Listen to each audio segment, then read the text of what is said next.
1997. Advances in biotechnology were helping people improve their physical and mental abilities to an amazing degree. Provided, of course, they had enough money. A new breed of people was emerging, half human, half machine. And in Detroit, at least, not everyone was happy to see it. I'd just landed a job as head of security at Sarif Industries, a cutting-edge biotech firm.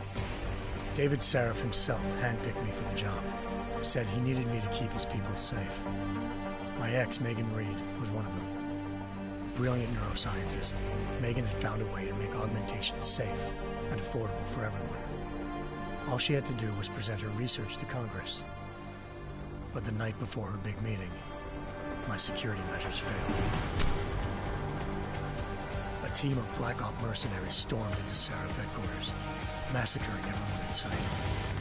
3 of the mercs were heavily augmented walking tanks. Their mission? Take out Megan and her team.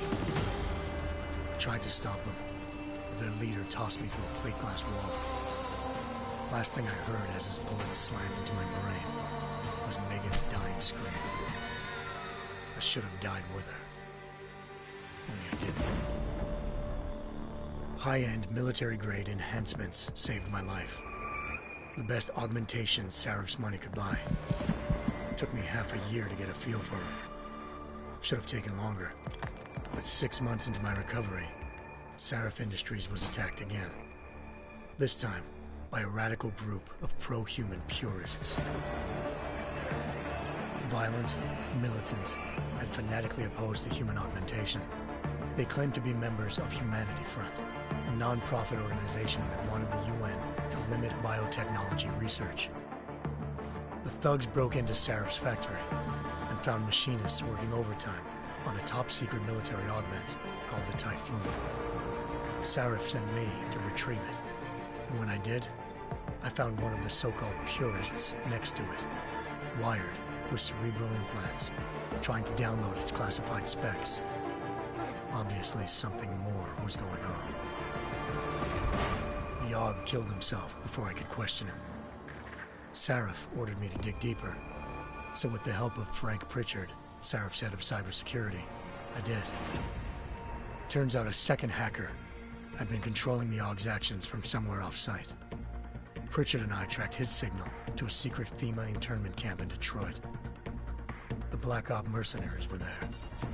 The same mercs who'd left me for dead 6 months before. Figured they'd try again when they saw me. It wasn't so easy for them this time. I took out the tank named Barrett. Even got him to give me a new lead. A penthouse apartment in China. Of course, we both knew it would be a trap in the end.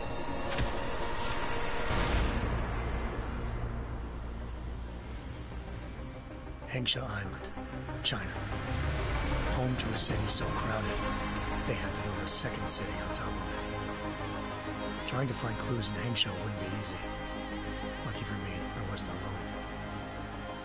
Farida Malik, Sarif Industries' ace pilot, had lived in Hengsha before. A good person to have on your side. She knew enough about the place to get me around.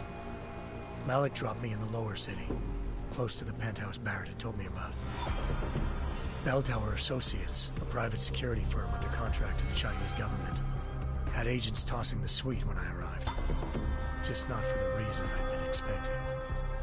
Turns out the man who lived there was a criminal hacker named Van Bruggen. The same hacker who'd been remotely controlling the AUG in Sarif's factory. Van Bruggen's panicked decision to force the man to commit suicide had been a mistake. Now his mercenary partners were gunning for him, and I needed to find him before they did. Locating Van Bruggen meant playing nice with the Triads, Hengsha's organized crime lords. They had the hacker holed up inside a low-rent capsule hotel. By the time I found him, Van Bruggen had no qualms giving up the woman who hired him. Zhao Yunru, president of the Taiyang Medical Corporation. According to Van Bruggen, Zhao wanted to monopolize the augmentation industry and had hired Black Op mercenaries to destabilize her competition. Sarif Industries was at the top of her list. To prove this, I needed to get inside TYM and grab a surveillance hologram off a server. I suspected Van Bruggen was hiding something when he told me this, but nothing could have prepared me for what I saw. Megan wasn't dead. She and her 4 best researchers had been kidnapped, spirited away somewhere while their kidnappers made it look like they were dead. Desperate to learn more, I confronted Zhao in her penthouse. She claimed to be a pawn in a bigger plan, and hinted at a group so powerful it controlled global interests at a whim. Then she slipped into a panic room and hit the alarm, forcing me to make a very quick exit. I figured Zhao was lying, but part of her confession made sense. David Sarif had been worried about his people. So worried, he'd required all of them to have subdermal locator devices surgically implanted. The GPLs would have been broadcasting the day of the attack. But Zhao said a single call to Picus, the world's leader in global 24-hour satellite news, had turned those signals off. I needed to fly to Picus headquarters in Montreal if I wanted to learn more.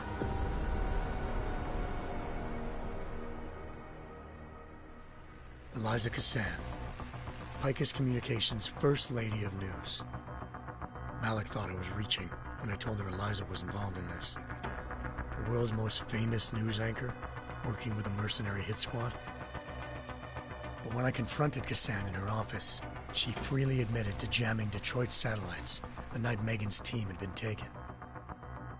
Said she's just been following her commands. I suspected she wanted to say more. But Black Op mercenaries showed up looking to shut us both down. And just like that, the Eliza I'd been talking to disappeared. The Mercs were led by an augmented killer I crossed paths with twice before, Fedorova, a woman who'd made silence her best friend. She waited for me to track Eliza's transmission to a secret server room underneath the Picus complex, then jumped me from behind. A deadly fight ensued. I made sure she never moved silently again. With Fedorova down and no one left to keep Eliza quiet, she reappeared. Turns out Picus's First Lady of News wasn't a lady at all. She was a sophisticated AI program, engineered to monitor data streams and control what people believed. Eliza told me the Mercs had brought in a Humanity Front doctor named Isaiah Sandoval to remove the scientist's implanted tracking devices while Detroit's satellites were down. She also told me to speak to David Sarif if I wanted to learn more. By the time Malik and I got back to Detroit, tensions between normal and augmented citizens had reached a flashpoint. Riots were breaking out in several cities. The UN was being urged to intervene. Sarif was trying hard to convince Hugh Darrow, the inventor-turned-philanthropist who'd once been a leading proponent of enhancement technologies, to help stop a possible regulatory vote. Sarif had a lot riding on Darrow. Megan's discovery would have given millions of people the chance to evolve beyond their normal human abilities, and at the same time catapulted Sarif Industries to the top of the Fortune 500. According to Sarif, Megan's kidnappers knew this, and didn't want people evolving unless they controlled how it was done. He called his enemies Illuminati, and urged me to keep searching. Determined to do so, I tracked down Sandoval via America's most outspoken augmentation opponent, Bill Taggart, Sandoval's boss and founder of Humanity Front. Sandoval admitted to operating on Megan's team when I confronted him, but said he hadn't removed their GPLs. He'd merely switched them to a different frequency.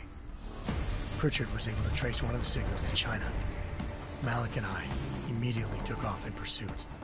Unfortunately, the Illuminati were one step ahead.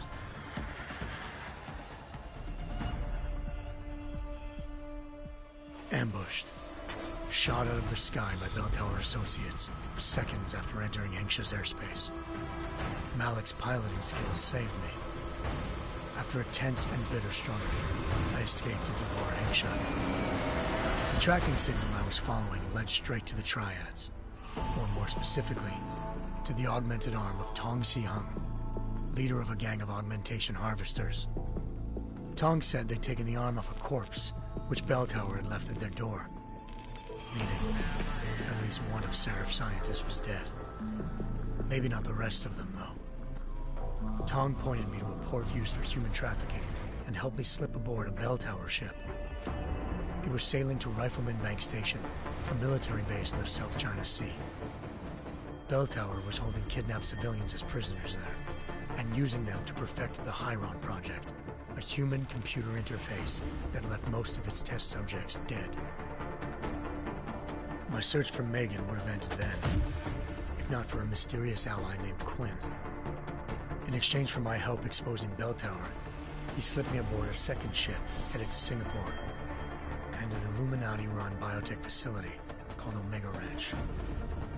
3 of Sarif's scientists were there, forced by their captors to create a technology capable of remotely shutting down augmented abilities.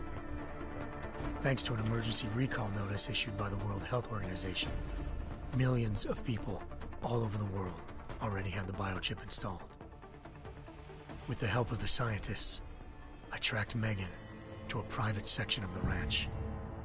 There, I ran into Yaron Namir, the walking tank who'd put a bullet in my brain the first time we met.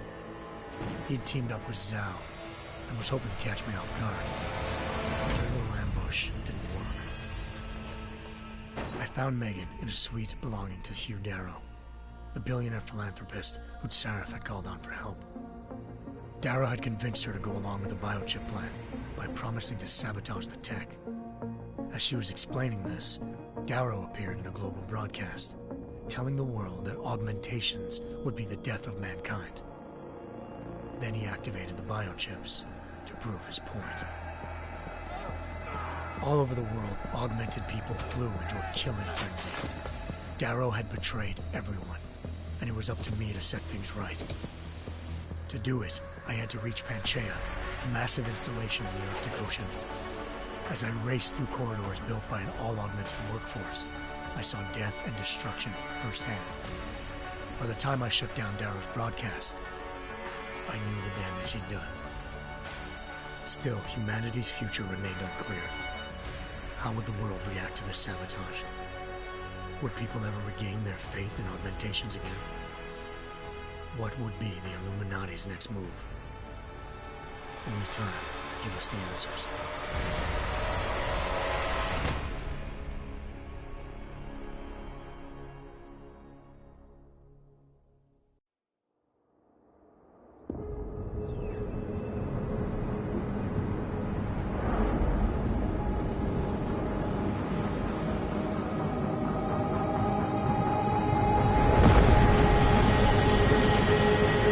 I once thought I could save the world.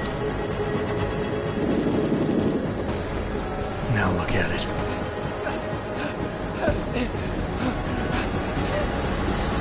In yet another augmented terror attack, 251 passengers aboard Sista Airlines Flight 451 were killed when an augmented passenger broke into the plane's cockpit and ruthlessly butchered its flight crew.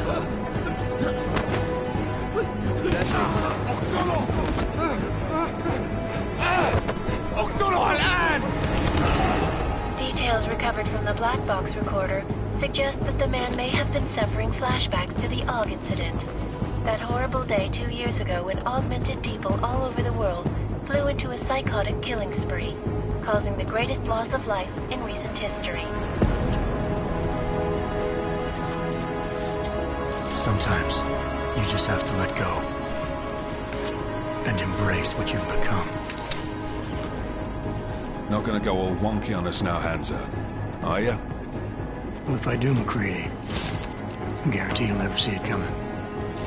Agent Jensen, am I gonna have a problem with you? No, sir. No reason to assume you would. Good, because you are the only augmented operative on this team, and I intend to make good use of you. Listen up, all of you. We got a sandstorm barreling down our arse and we can't afford to make mistakes. We're going after this man, an arms dealer named Shepard. He's ex-Bell Tower, one of the Special Forces commanders who disappeared during the incident. And he's come out of hiding? That cannot be good. It's not. He's selling weapons and military-grade augments to terrorists. This is Aran Singh, the undercover agent who lured Shepard out of his hole. Best you see Interpol's got.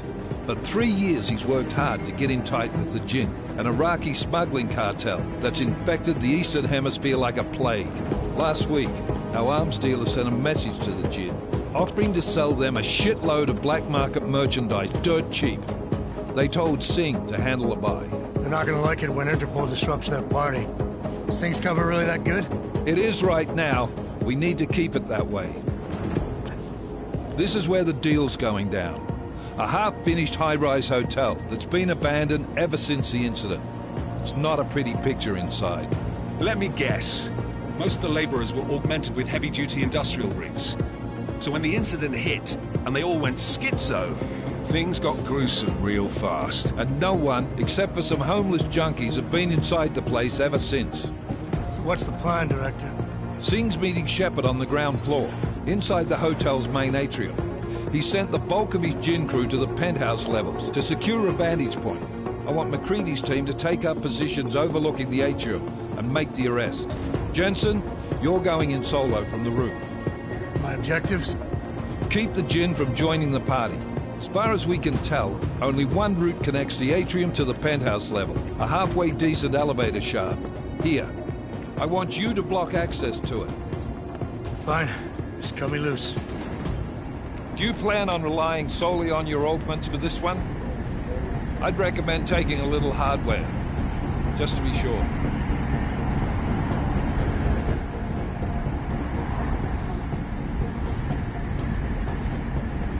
I'm not leaving my 6 exposed. Give me something lethal. Your call, but Singh's undercover in all this. So watch your fucking sights. What about range? There's lots of wide spaces and high ceilings in there, but a number of tight and constrained rooms too. So it's a crapshoot, really.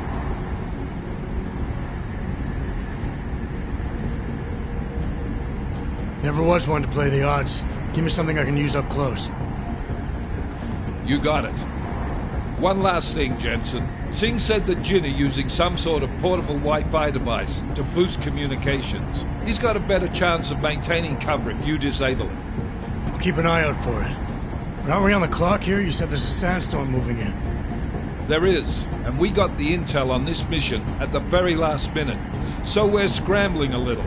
If it comes to it, your #1 priority is keeping the Jinn out of that atrium. Copy that. Time to put away your happy thoughts, gentlemen. We're approaching the target building. You're up first, Jensen. Let's do this. Task Force Actual. This is Knife Leader. Engage Hush Drives and descend to Angels 1-5.